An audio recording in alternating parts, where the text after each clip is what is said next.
श्री सच्चिदानंद सद्गुरु साईनाथ महाराज की जय। सद्गुरु श्री साईनाथ निशरत बाबूजी की जय। RosePetals, Volume 3, Chapter 12, Transformation, the Concretization Process. Devotee: Guruji, what do you mean by concretization of our abstract sense of fulfillment? Guruji: you all have an abstract sense of what you want. People have different names for it: love, freedom, happiness, God, Guru, security, whatever. Not everyone will relate to the same concept of happiness, but it all boils down to one thing: fulfillment. That is why I use the word fulfillment. For most people, the sense of fulfillment is abstract, and they try to experience it in many ways: by getting a good job or promotion at work, trying to find the right partner, or having good health. They think by getting these things they'll be fulfilled. Each is a way of concretizing their abstract sense of fulfillment. But the more you try, the more you realize that it is not through these things that you really get fulfillment. There is something else. And then, when you happen to meet a Satguru like Sai Baba, you experience with him that your sense of fulfillment becomes concretized without any of your familiar means. You feel taken care of. There's a sense of security. Before, you felt secure if you had 1 lakh rupees in the bank. But now, even with no bank account and no money, with nothing that concretely gives you security and with no promise of it, still just by looking at the Sadguru, something tells you he is going to take care of you. The mind inexplicably and ineffably feels a sense of peace, happiness, and security. Because of that experience, the mind is attracted to that form and becomes charmed by it. First, we think our contentment lies in material fulfillment: a job, money, a good position, success, these kinds of things. So even if I tell people these are not the source, they won't listen. So first, Baba has to give material fulfillment, so he gives that. Once we've got it, we realize that in spite of all this so-called success and fulfillment, we are still unsatisfied and something is lacking, but we don't know what it is. Our mind doesn't know, we can't define it. Then we start thinking and somebody tells us about Vedanta. We read spiritual books and these things and get ready-made answers. But instead of getting contentment, first we get contentions. We think, I am Atman, I want realization, I want nirvana, but we don't know what nirvana actually means. It's just an abstract term that represents in a vague sense what we are lacking. It gives only a vague idea of what we need. Because it is on a purely conceptual level, it remains very, very abstract. Then, when you come in contact with a Satguru like Sai Baba, without any reason, simply by looking at him and being in his presence, you experience something ineffable. You can't describe what it is, but you feel a kind of contentment, a happiness which is not based on any material thing. For instance, now you are all sitting here. What kind of material comfort do you have? It's midnight with a cold wind blowing, and most of you went on a Giri Pradakshina early this morning and have been busy the whole day. In fact, now it's torture, but there is no expression of torture on your faces. Such contentment is not based on any of our known sources of happiness. Something triggers your heart and makes you happy. We feel a sense of security, a sense that here we are getting what we want, that Baba will take care, that he is here for us. Usually, our contentment is disturbed by fears and a sense of insecurity. Some fears are reasonable and some unreasonable. But whether reasonable or not, we are disturbed by them. And the first thing we experience in the Sadguru's presence is that the sense of insecurity is not there. We feel, yes, Baba is here. He will take care of me. He knows what I need. We may not have experienced his help yet, but still, inexplicably, we feel that way. And where you experience that fulfillment, that sense of security, there is the form of the true Guru, the Sadguru. Actually, what is the Sadguru? He is only the outward representation of your own inner sense of fulfillment. You have a concept of fulfillment, a vague idea of what it is. You do not know yet exactly, but you have a taste of it. And once you get that taste, you want to taste it more and more. And by tasting it, you realize and experience it more and more, whatever it is. And what you are realizing, what you are experiencing, is your own so called fulfillment. A contentment free of fear without any sense of something missing, where there is nothing lacking and we have everything we need and more. Devotee. Is there a purpose to our incarnation? Guruji. There is, but you are not clear about it because it is so abstract. That is what I call your abstract sense of fulfillment, or you can call it an abstract sense of purpose or meaning. No problem. Devotee. So the purpose is to find our fulfillment? Guruji. I think it is. If somebody thinks it is something else and they want to express it in another way, no problem. To me, fulfillment is a word which expresses the general idea. For instance, when somebody wants to learn a language or gain some other knowledge, they say it's the purpose of their life and by getting it they will be fulfilled. Whether it's knowledge or an experience or money or whatever it may be, the end result is fulfillment. They are talking about the means and I am talking about the end. In any case, it's fulfillment. But I don't have any objection if somebody wants to use another word for it. After all, it is only jargon. And as you know, I don't stick to my own jargon. Why? Because it is only jargon. You might think you have fulfillment, but actually you do not experience it. For example, suppose someone has deposited 1 lakh rupees in your bank account, but you don't have a checkbook and can't withdraw it. Do you think you are rich or poor? You are rich, but you need your checkbook to concretize it. The fact that there is 1 lakh rupees in your account is the abstract thing. In order to concretize it, you have to draw it. This drawing process or mechanism is what I call concretization.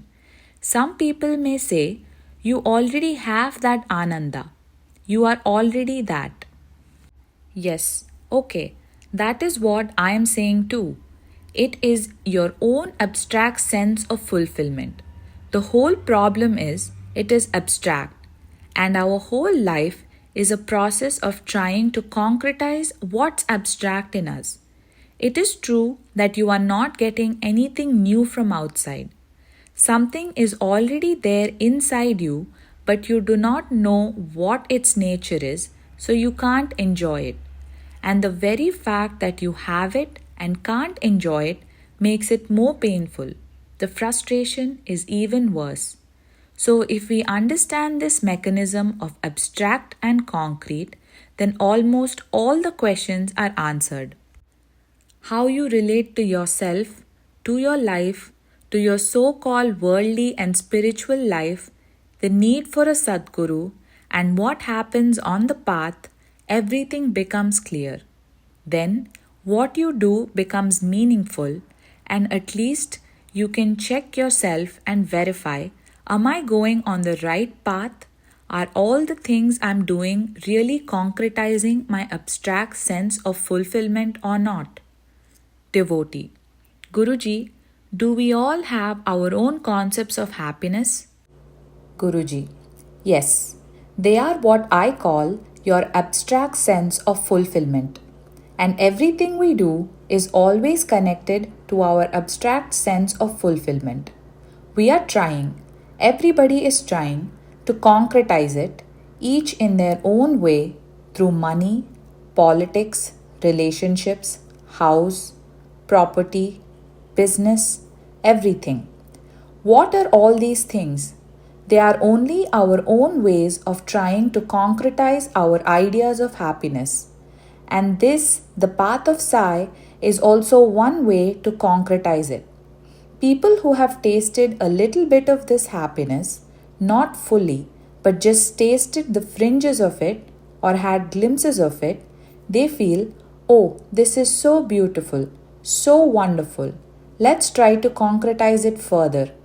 But other pulls, other concepts are also there, and those patterns won't leave us so easily.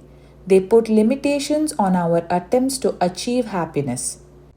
Theoretically, we agree that Baba's treasure house has real happiness, but we only accept this theoretically.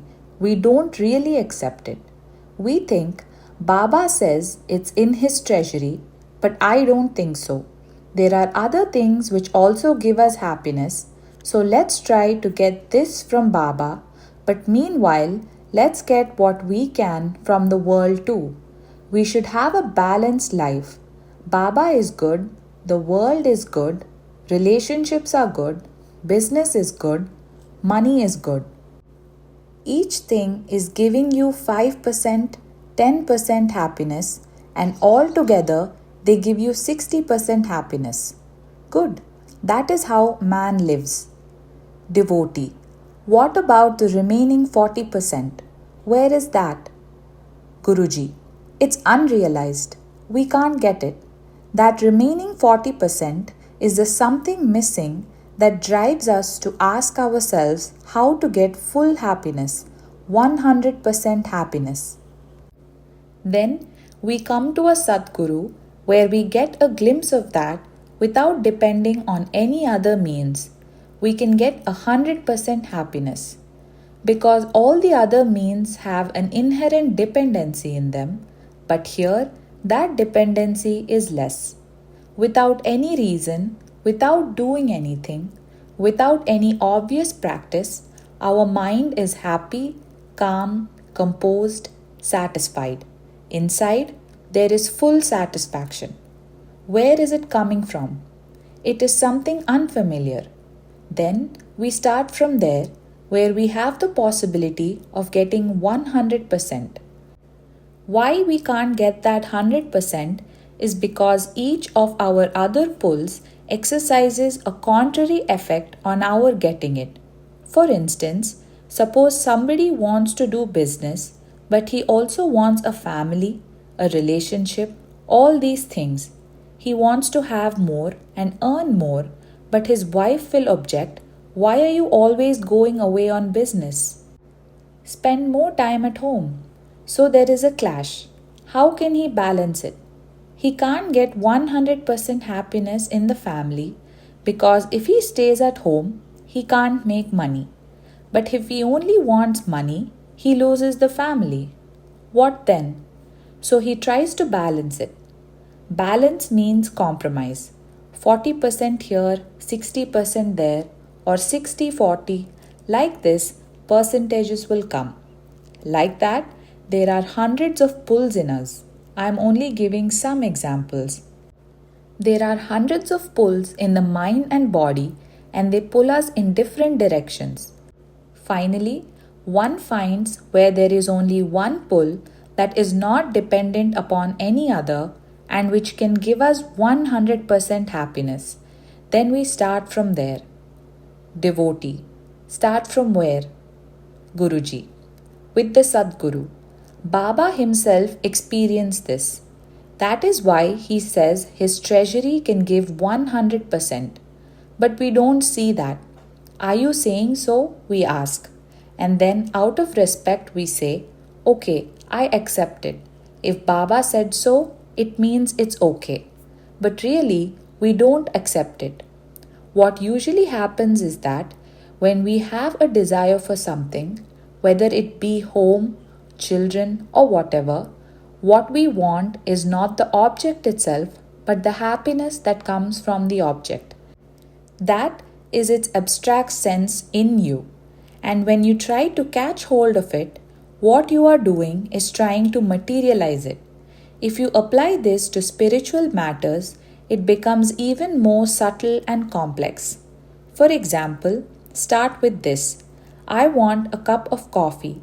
What happens is, there is an abstract sense of satisfaction that we feel can be fulfilled by drinking coffee. So, coffee triggers that abstract sense and makes it more concrete. But in this case, our experience of satisfaction is on the surface. At its basis is a deeper sense of frustration, a dissatisfaction, a sense of unfulfillment. And in order to concretize the fulfillment which is missing at the base of all these things, some people enter the spiritual path. And if at that level the experience of unconditional love is what you feel you need to be fulfilled, then you seek an object which can give you that experience. Because even though we have the need to express and feel love, some object must be there to trigger it, to elicit it. We search here and there for such an object, and when we find one which triggers the spontaneous flow of our love, then we express our love to it. That is the concretization process. That object, person, image, or whatever you call it, is the concrete representation of your abstract sense of fulfillment, of your own unfulfilled love. Sai Baba says, I give my devotees what they ask for until they ask for what I want to give. He never said what he wanted to give. People come with all kinds of desires. There is nothing higher or lower, nothing superior or inferior. Each is at his own level, and Baba has to come down and fulfill them. Then he takes them by their hand and guides them to his level. Not that he'll be sitting at the top asking us, come up. If you come up to me, I will show you the whole mountain. No. Baba comes down to us. For example, when your child doesn't want to go to school and says, I don't want to go, you say, no, you should go because you want her to be educated. Then she says, I want some chocolates. And you give her some chocolates, telling her, if you go to school, you can have more chocolates. So she takes the chocolates and goes to school. You are giving them in order to make her go to school. Like the child, we want so many things: a profession, a promotion, some kind of success. These are the chocolates. And like a mother, Baba gives them. It may not be his wish, and he knows something higher, but we are not ready for that. At our level now, we want this. A child wants her toys. We know that playing with toys is an illusion, that it shows the child's immaturity. But do we tell the child, oh, these toys are unreal, why are you playing with toys? You have to grow up and stop playing with toys. No, what we do is give her more toys as a gesture of our love. And then, when the right age comes, automatically she'll stop playing with her toys and ask for other things. But for now, playing with toys is concretizing her abstract sense of fulfillment. So you have to give her toys even though you know ultimately they are not her fulfillment.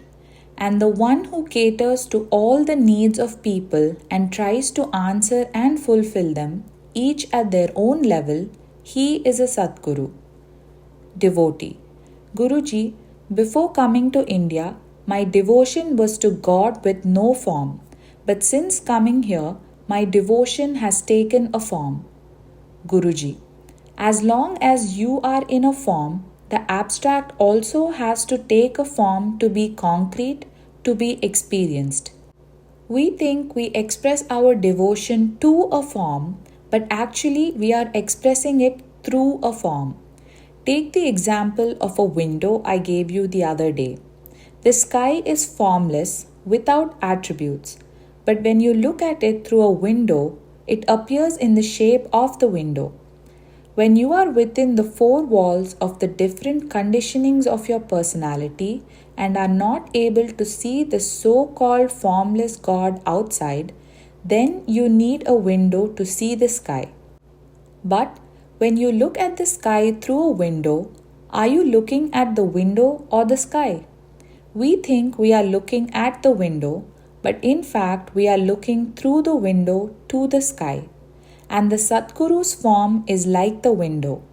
It may appear I am looking at the 5.5-foot form of Sai Baba, but when I look at him, he acts like a window and my sight is always directed to the so-called divine. Shri Sachidananda Sadguru Sainath Maharaj ki Jai. Sadguru Shri Sainath Nisharat Babuji ki Jai.